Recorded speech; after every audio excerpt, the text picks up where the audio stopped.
This workshop is called the Discourse of Dissing. Okay, I'll just tell you I'm Dawn Sanders.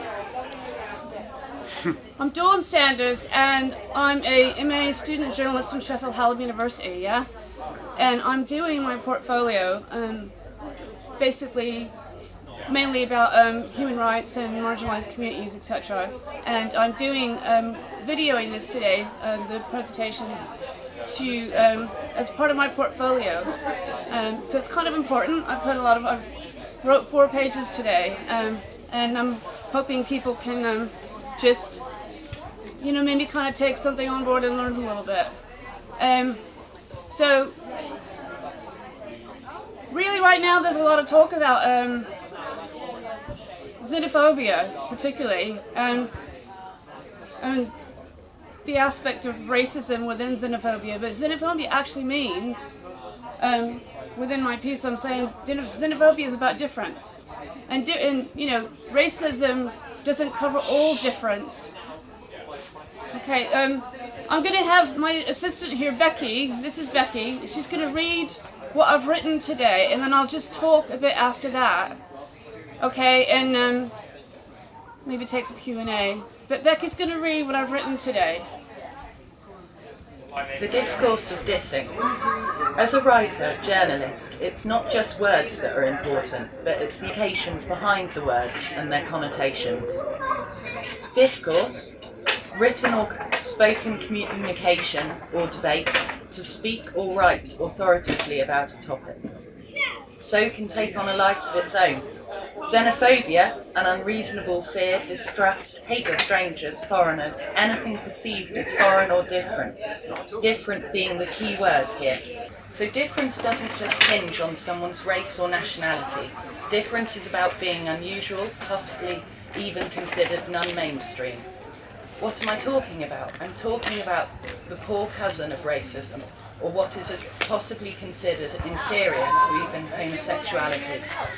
Don't say it, yet it's that all-prevailing D word, the one that makes me cringe, recoil, the most crippling and unsexy adjective I know.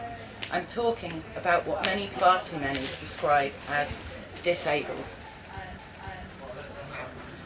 The view that I take is different in itself. It turns the whole discourse on its head, because one should never, ever place a label before themselves as a person, and people should be acknowledged as people first. Someone recently described themselves as a disabled lesbian.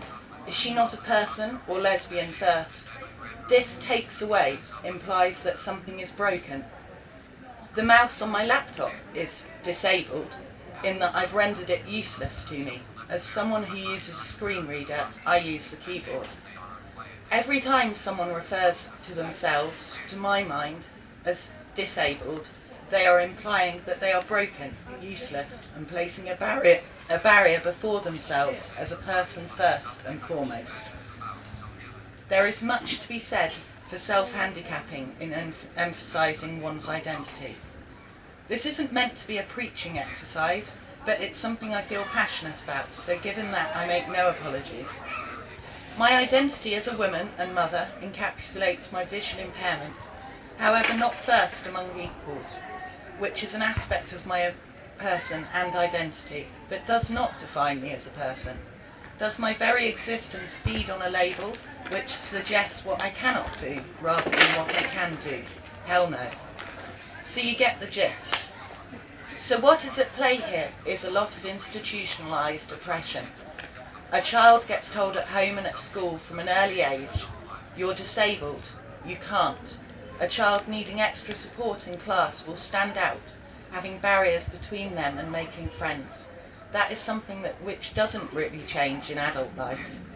So as soon as the barriers go up, the isolation begins. So remember, every time it is presumed someone needs help at a first glance, rather than needing conversation or company, they are being dissed. Every time a person in a wheelchair is either blanked, completely ignored, or the one they are with is squeamishly asked, is she all right? They are being dissed or denied. Every time a person who is deaf, hearing impaired is left out of conversation or not heard, because people are often inwardly deaf.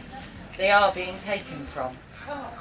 Every time a visually impaired person has to hear someone walk up to them and say, "Do you recognise my voice?"